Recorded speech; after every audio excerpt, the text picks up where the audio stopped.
Olá, bem-vindos à nossa conversa de hoje. Vamos analisar uma série de textos de 2008 do filósofo Olavo de Carvalho. Eles foram reunidos naquele livro A Inversão Revolucionária em Ação, né? Isso, são artigos e editoriais que saíram originalmente no Diário do Comércio naquele ano específico, 2008. E o nosso objetivo aqui é bem claro, né?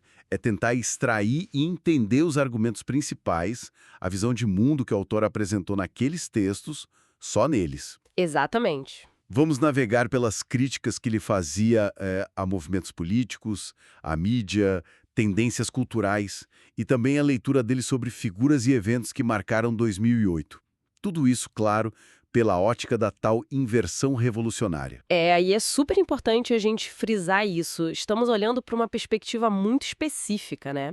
Bastante crítica e escrita num contexto bem particular, o de 2008. Sim, o recorte é fundamental. O foco aqui é apresentar as ideias que estão nessas fontes, o que o autor argumentou e, bom, os exemplos que ele usou para sustentar os contos dele, sabe?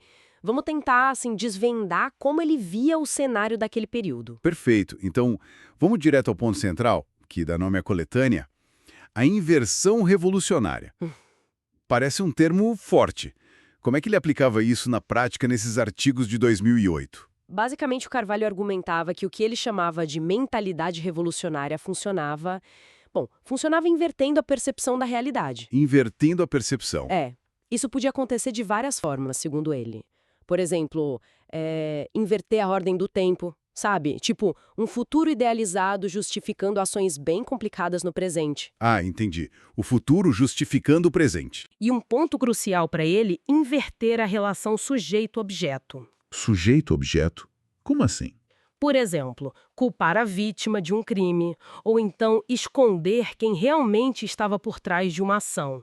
Ele via isso não como um erro aqui e ali, mas como um método mesmo. Um método. Interessante essa colocação. Sim, um método consistente de pensamento que ele ligava muito à esquerda e a várias esferas da sociedade naquela época, em 2008. E ele trazia exemplos concretos de 2008 para ilustrar essa suposta inversão?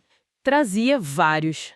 Nos textos, ele aponta o que considerava um discurso anti-americano muito forte, quase hegemônico, na mídia e na academia dos Estados Unidos. Chegou a comparar com a propaganda soviética antiga. Nossa. Um caso que ele detalhava era o da confissão do Maurice Sabel, no caso Rosenberg, sabe? Que demorou décadas. Segundo o Carvalho, a notícia foi dada de um jeito que sugeria erro judiciário, invertendo o sentido da confissão em si. Quer dizer, a confissão virava prova de inocência na leitura dele. Quase isso, ou pelo menos de injustiça do processo. Outro exemplo central para ele era a ascensão do Barack Obama. Ah, Obama em 2008, claro. Para ele, a imagem pública que a mídia construiu escondia um passado e ligações que ele achava problemáticas. E até a forma como figuras tipo Leonardo Boff interpretavam crises globais como a ecológica ou a alimentar. Sim. O Carvalho via isso também como inversão, porque, segundo ele, colocavam a culpa no Ocidente por problemas que, na visão dele, eram muito, muito piores em regimes comunistas ou islâmicos. Essa análise sobre Obama e o caso Rosenberg já nos leva para a questão da mídia, né? Parece que ela tem um papel central nesse cenário que o Carvalho descreve. Com certeza. Totalmente central. E era alvo de críticas, assim, muito severas dele. Nesses artigos de 2008, o Carvalho acusava a grande imprensa, tanto lá nos Estados Unidos quanto aqui no Brasil, de ir bem além de um simples viés ideológico. Além do viés. Como? Ele falava em manipulação consciente mesmo, ocultação deliberada de fatos que não conveniam, sabe? E promoção ativa de agendas que ele identificava como de esquerda e também globalistas. E qual era o exemplo mais forte disso para ele? O exemplo que ele batia na tecla sem parar era a suposta supressão de informações sobre o Foro de São Paulo. Ele achava um escândalo não se falar disso. O Foro de São Paulo. Vamos chegar lá. Sim, mas a crítica ia além. cobria temas como aquecimento global, ele até citava documentários contrários, tipo The Great Global Warming Swindle, as pautas de desarmamento, aborto e o que ele chamava de gayismo. Gaysismo, ele usava esse termo. Usava. Era o termo dele para criticar o que ele via como um movimento político identitário, né? E nesses casos todos, ele alegava o uso de estatísticas falsas, viés ideológico pesado na cobertura. Essa acusação de manipulação consciente, ocultação, é muito grave. Ele detalhava nesses textos como ele achava que essa manipulação funcionava. Era só omitir? Não, não era só omitir. Ele descrevia outras técnicas, a própria inversão que a gente já falou, apresentar um fato de um jeito que sugere o contrário do que ele significa. Certo. Falava também de desqualificar fontes ou testemunhas que não interessavam, usar autoridades intelectuais para validar certas narrativas e criar um consenso que parecia natural, mas era à base de repetir certos pontos de vista. E no Brasil ele apontava algo específico? No contexto brasileiro, ele chegou a criticar a obrigatoriedade do diploma de jornalismo. Na visão dele, isso teria ajudado a criar uma certa uniformidade de pensamento na profissão. Uma homogeneização. E facilitado o que ele chamava de cumplicidades solidárias, tipo um acordo tácito para manter certas narrativas e bloquear outras. Essa visão da mídia como um agente ativo na manipulação nos leva direto a outro ponto que você mencionou e que ele parece frisar muito: o Foro de São Paulo. O que exatamente ele dizia sobre essa organização em 2008? Olha, o Foro de São Paulo é, sem dúvida, um dos pilares da argumentação do Carvalho nesses textos. Ele não só afirmava que existia, como insistia no poder imenso e, segundo ele, oculto dessa organização. Poder oculto? Sim, ele descrevia como a mais poderosa organização subversiva do continente, uma espécie de central estratégica da Revolução Continental. Uma central estratégica. Isso, que teria sido fundada por Lula e Fidel Castro para coordenar a esquerda na América Latina depois da queda do Muro de Berlim, sabe? Para reorganizar o movimento. Isso, ele afirmava isso com muita convicção. Nesses textos de 2008, que tipo de, provas ou documentos ele citava para sustentar algo tão forte sobre o foro? Ele mencionava atas de reuniões do próprio foro, documentos internos, declarações públicas e o que ele chamava de confissões de líderes e participantes. E ele dizia que isso era público? Argumentava que sim, que essa documentação já era pública e até abundante em 2008. E era por isso que ele criticava tão duramente jornalistas, acadêmicos, políticos que ainda duvidavam da existência ou da importância do foro. Entendi. Para ele não era mais ignorância, então. Não. Para ele, essa dúvida já era ou incapacidade cognitiva, ou pior, mentira consciente, por causa do volume de evidências que ele alegava já existir e ser acessível. E dentro dessa narrativa sobre o foro, como ele ligava especificamente o PT, o Lula e as Farc naqueles textos? Era uma ligação direta. Sim, para ele era uma conexão direta, explícita. Um dos pontos-chave que ele citava muito era um manifesto de solidariedade do foro que, na época, segundo ele, era presidido pelo Lula em favor das Farc. Um manifesto do foro em favor das Farc? De Estado. Ele sempre contrastava isso com a recusa posterior do Lula, já presidente, em classificar as Farc como terroristas, mesmo com pressão internacional. Mencionava também gente do PT se mobilizando para defender membros de grupos armados estrangeiros que foram presos aqui no Brasil. E a questão do narcotráfico das Farc? Ele rebatia a ideia, que ele via na imprensa, de que as Farc eram só traficantes e não mais guerrilheiros marxistas genuínos. Ele dizia que o histórico marxista-leninista era cheio de exemplos de uso de violência extrema e crime comum para fins políticos, e que o próprio foro reconhecia as Farc como membro legítimo. Ele dava mais alguma evidência dessa proximidade? Citava também a presença do então chefe de gabinete do Lula, o Gilberto Carvalho, no conselho editorial de uma revista ligada ao Fórum, a América Livre. E nesse conselho estava também o líder máximo das Farc na época, o Manuel Marulanda. Para ele, isso era uma prova clara da ligação no nível mais alto. Isso nos leva a outro conceito que aparece bastante nesses textos: globalismo. Ele parece fazer uma distinção muito específica entre isso e o que ele chama de americanismo. Você pode explicar melhor essa diferença? Como Carvalho via isso em 2008? Sim, é um ponto bem importante na análise dele. Para ele, globalismo não era a mesma coisa que globalização econômica ou cultural, tá? Era uma agenda política bem definida. Uma agenda? De quem? Impulsionada, segundo ele, por uma elite financeira e burocrática internacional. Ele citava nomes: o Council on Foreign Relations, CFR, fundações como Ford, Rockefeller e a figura do George Soros. E qual seria o objetivo dessa agenda? O objetivo final seria criar um governo mundial. E para isso, claro, seria preciso enfraquecer as soberanias nacionais, principalmente a dos Estados Unidos. E o americanismo? O que era? O americanismo seria a força oposta. A defesa da soberania nacional dos Estados Unidos, dos valores tradicionais americanos, da Constituição.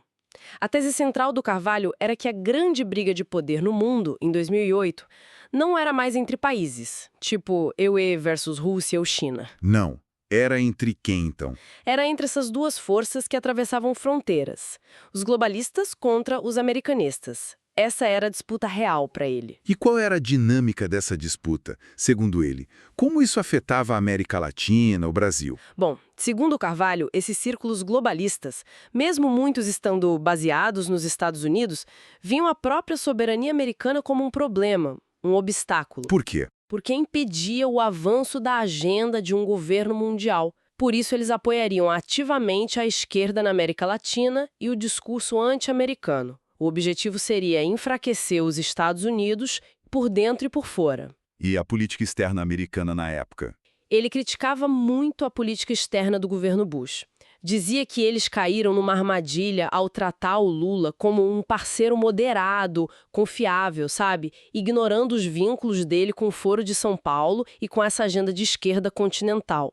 E qual foi o resultado disso na visão dele?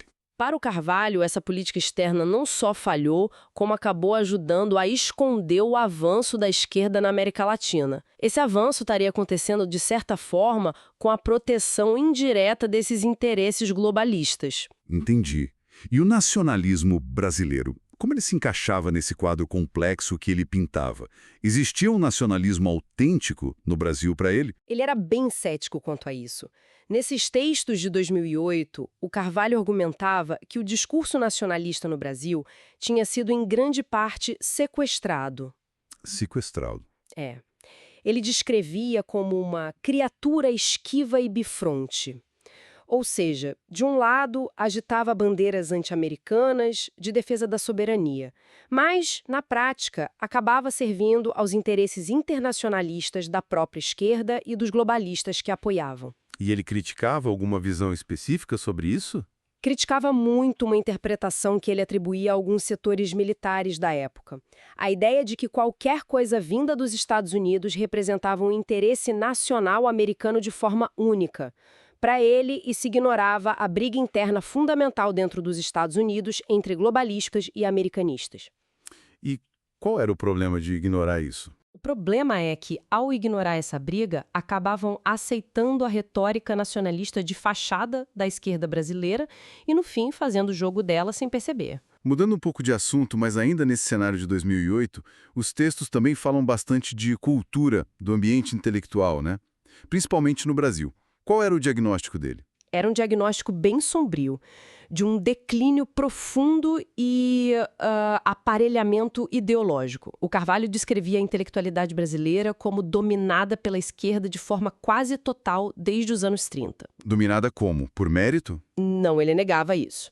Alegava que o domínio não veio por mérito intelectual, mas por manipulação sistemática de cargos e prestígios e pelo boicote feroz e constante aos adversários. Qualquer um que pensasse diferente era excluído, segundo ele. E as universidades? Ele afirmava que as universidades brasileiras tinham virado meras escolinhas de formação de militantes marxistas, incapazes de produzir conhecimento de verdade. O resultado, uma catástrofe cultural sem precedentes, nas palavras dele. Catástrofe cultural.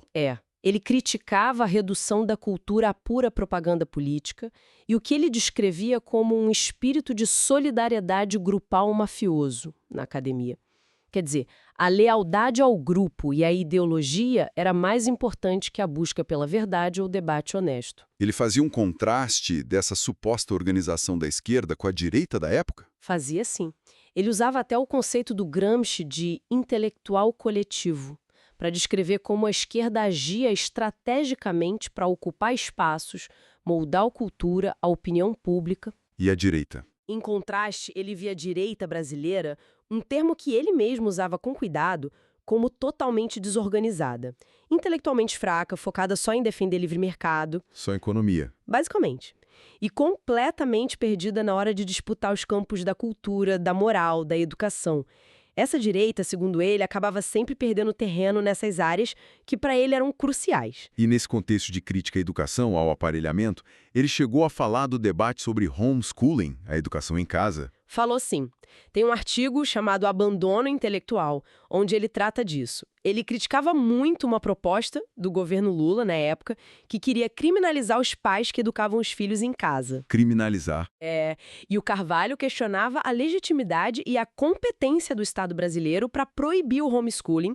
Ele argumentava: olha, o sistema público de ensino é um fracasso total e está dominado pela ideologia marxista. Ele citava nomes. Citava o ministro da Educação da época, o Fernando Haddad, como um exemplo dessa linha. A pergunta dele era: com esse histórico, como o Estado pode querer ter o monopólio da educação? E os resultados dos homeschoolers? Ele elogiava os resultados, dizia que eram frequentemente melhores em exames padronizados e até desafiava as autoridades da educação a fazerem testes parecidos para provar a própria competência. Para ele, proibir o homeschooling era pura tirania estatal e tentativa de impor um monopólio ideológico. Entendi. Para a gente ter o quadro completo desse retrato de 2008, segundo o Carvalho, como ele via as figuras políticas mais importantes daquele momento, como o Lula e o então candidato Barack Obama? Olha, a visão sobre o Lula, que aparece em vários artigos, é sempre muito negativa. Ele é pintado como um mentiroso abjeto, um ator político dissimulado, totalmente comprometido com a agenda do Foro de São Paulo e com ligações fortes com as Farc. E a popularidade do Lula? Ele se dizia perplexo com a alta popularidade do Lula nas pesquisas. Argumentava que isso não se via nas ruas em apoio espontâneo. Sugeria que havia algo de artificial ou, no mínimo, difícil de entender nesse fenômeno. E quanto ao Barack Obama? Era a eleição americana de 2008, né? Sim, a análise do Carvalho sobre o Obama era igualmente crítica e até alarmista.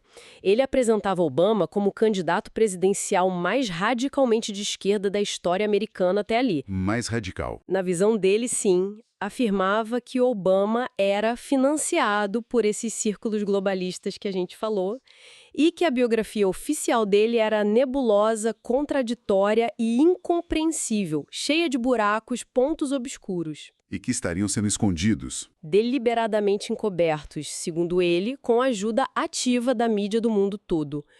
O Carvalho levantava dúvidas até sobre a nacionalidade do Obama e focava muito nas associações dele com figuras que ele considerava radicais, tipo Bill Ayers e o pastor Jeremiah Wright. E como ele via a ascensão do Obama, então? Ele não via como algo bom, claro, via como um sintoma grave de declínio moral e intelectual nos Estados Unidos e uma ameaça séria à soberania americana. Uau! É bastante coisa mesmo. Tentando amarrar tudo isso, quais seriam, então, os fios condutores desses textos do Olavo de Carvalho de 2008? O que liga tudo isso? Recapitulando, acho que a gente pode destacar alguns eixos bem claros, né? Primeiro, essa denúncia constante do que ele chama de inversão revolucionária, como um método mesmo de manipular a percepção da realidade na política e na cultura. Certo. A inversão como método. Que mais? Segundo, a insistência na existência e na influência decisiva, mas escondida, do Foro de São Paulo e desses interesses globalistas. Ele via essas duas coisas muito conectadas. Furo e globalismo. Ok. Terceiro, uma visão assim extremamente crítica, pessimista mesmo, sobre o papel da grande mídia e da intelectualidade acadêmica, acusadas de serem agentes dessa manipulação, principalmente aqui no Brasil. Mídia e academia como agentes.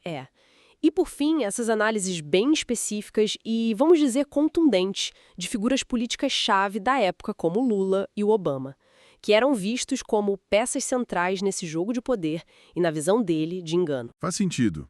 A imagem que fica é a de um mundo onde as aparências enganam muito, né?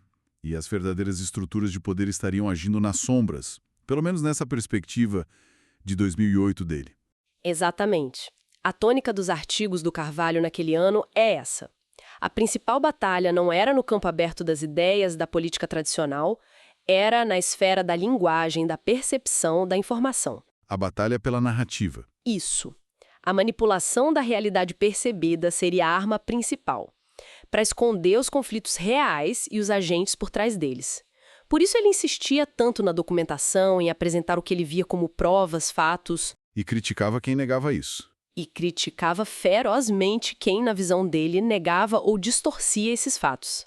Fosse a mídia, a academia, outros políticos. Ele se colocava um pouco na posição de quem estava revelando verdades inconvenientes, que estariam sendo abafadas de propósito. E essa análise toda, focada em 2008, talvez deixe a gente com uma questão para pensar, né? Uma questão que parece vir das próprias preocupações do autor na época. Qual questão? Se a gente partir da premissa dele só como exercício de pensamento claro, de que as narrativas podem ser tão invertidas e os fatos tão escondidos por quem controla a informação, como é que um cidadão comum pode tentar, furar essa bolha, buscar uma compreensão mais clara da realidade onde vive? É uma pergunta difícil. É uma provocação, né? Que esses textos de 2008, com essa visão tão particular do mundo, acabam levantando e que talvez continue bem atual. Sem dúvida. Bom, com isso, a gente encerra essa nossa exploração dos textos de Olavo de Carvalho de 2008. Agradecemos a companhia e até a próxima conversa.